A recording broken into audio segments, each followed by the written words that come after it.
Hello, I'm Carl Broemel, and I'm on A-Sides today.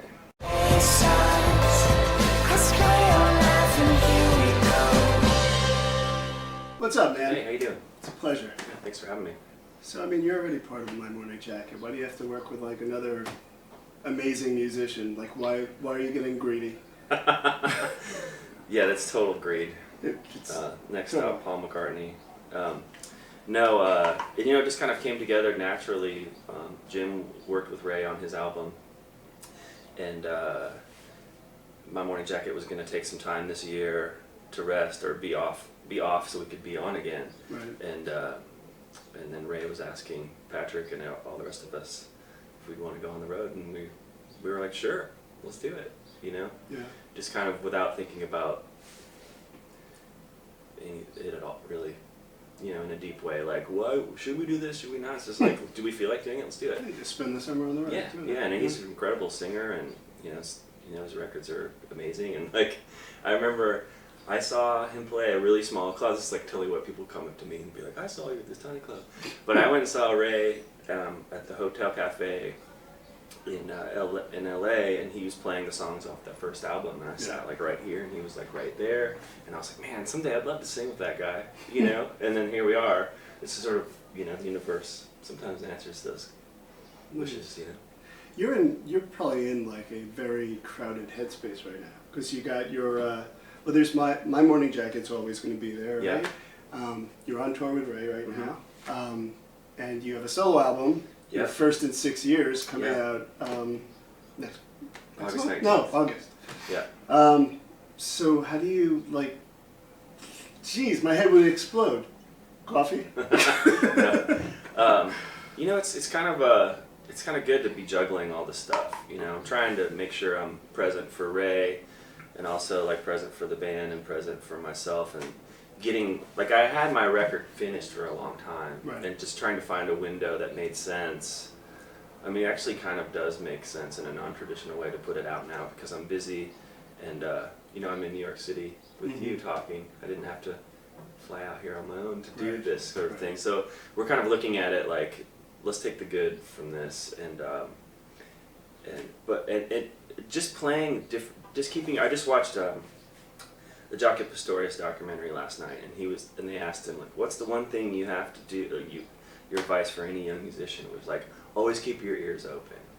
And like, I think you can get a little bit of tunnel vision when you're in one project for a long time, and not that it's, because I love being in my Morning Jacket, but I think the fact that every one of us makes the effort to do some other things enhances the end result when the five of us get back. So that's kind of how I look at all this other stuff happening. To me, it's just like, oh, a skill. I have to do an interview now, or I have to go play by myself.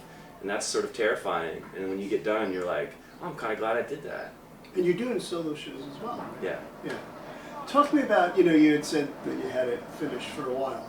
How long's a while? And when did you actually find time to just write and record your own stuff? Just piecemealed it together.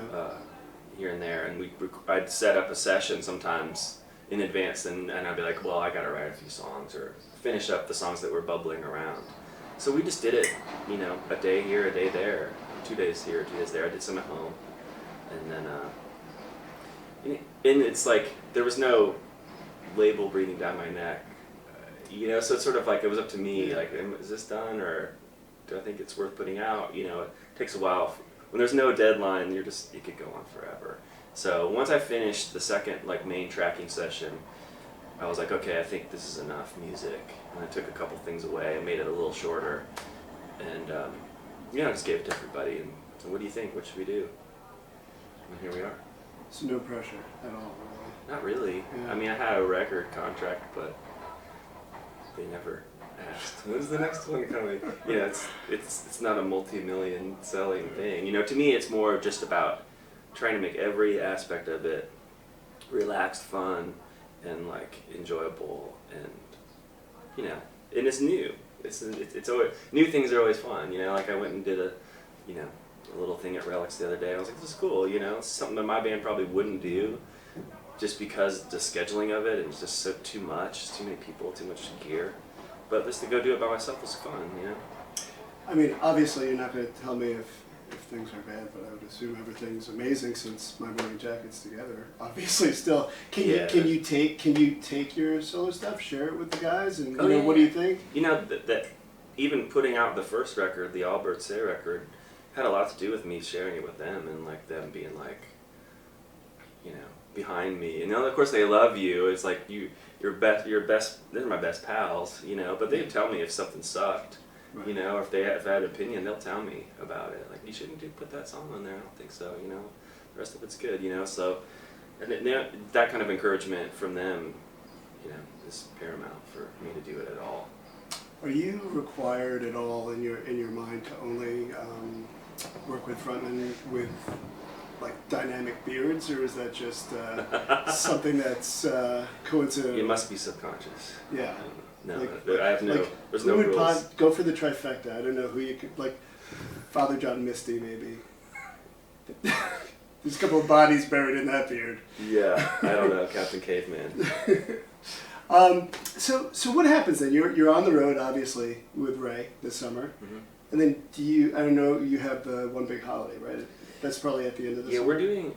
My Morning Jacket's doing Lock-In Festival and Halloween, it's in the fall, and we're gonna play. Do a couple other little things, and then that festival we're doing it again. So do you work best when you're just constantly working? Because I would imagine you're going road, studio, road. Right. Right? Yeah, it's been crazy. It's been busy, but it's been so fun. Like, we had such a good. We did some shows earlier this year with My Morning Jacket. We played at Red Rocks. We did some festivals. Very short things, and everybody had such a nice time. It was like short and sweet, quality over quantity approach to this year. I mean, when we put another record out, we're gonna have to go and play a lot, but it was nice because we were like, this is what we feel like doing. Let's do that. And everybody at the end was like, great. Next, what are we gonna do next? We're gonna take a little more time, and then we'll get back to the studio. Awesome. So I asked this of a lot of people. Can you offer any words of wisdom for my 1.5-year-old son? Let me think. Is he musically inclined? Yes. Yeah. Very much. I made that a point. Okay. For both of my kids. I have another older son. Yeah. Okay. I would say it's kind of what I referred to it. Jocko talked about it.